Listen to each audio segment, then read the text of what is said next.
Well, to give us an insight into what looked good and what missed the mark in terms of the red carpet fashion, I'm joined by the Deputy Editor of Famous magazine, Emma Vidgen. Now, Emma, before we get on to the best and worst, do you think there was a common red carpet theme this year, sort of a signature look for 2012?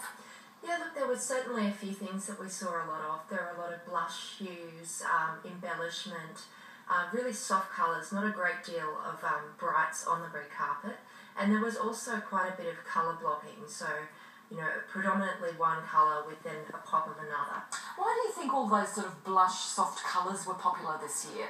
I don't know, I think a lot of the stars were playing it safe. There was a lot of those sort of feminine tonings. We've seen Charlize Theron there before. She was in one of those blush colours that you talked about. Absolutely, and actually her dress was probably one of the edgier ones of the year, and it wasn't really that edgy compared to other years. Compared to many years. What do you think, who are the most popular designers on the red carpet? Were some of the stars, exhibiting a particular designer that seemed to be a favourite?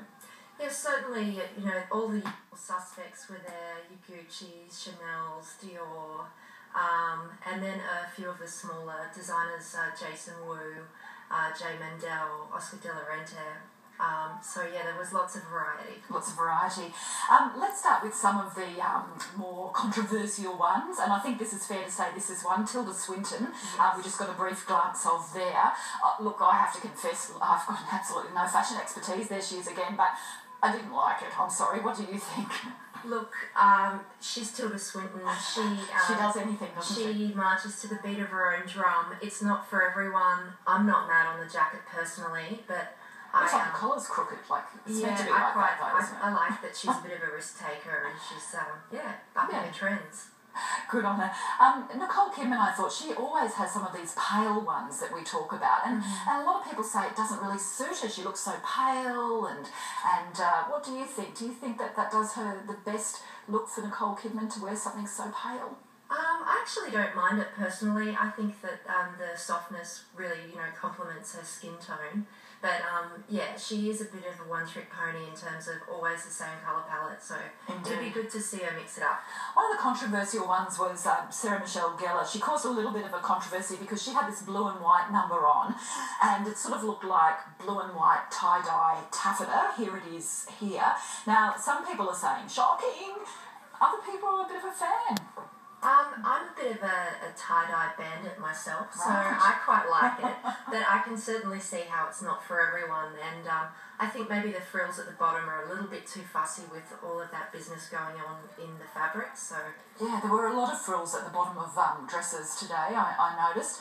Angelina Jolie was somebody who was wearing something that was very plain, once again, just a sort of a slash of red, but once again, a sort of a very unusual look, apart from the fact that she's just looking so, statuesque, I suppose. Thin is another way of putting it. Stick insect could be another example. But what do you think of that look, the slash of red across the top, the very red lips and the red clutch?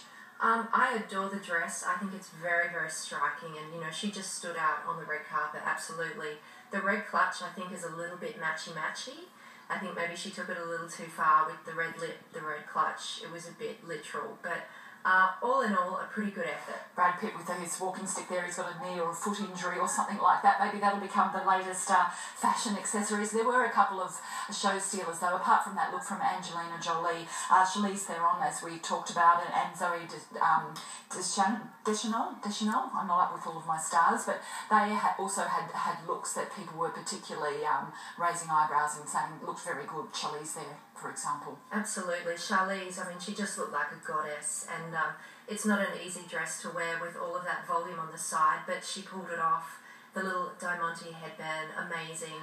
And also... But see, that's another interesting one, is it's low plunging, it's got the diamante on the side, it's got a lot of frills, it's got the huge split. There's a lot going on there, and yet you're saying that that's a winner. I love it. I think she totally carried it off. I don't know that, everyone could wear it, but good on her.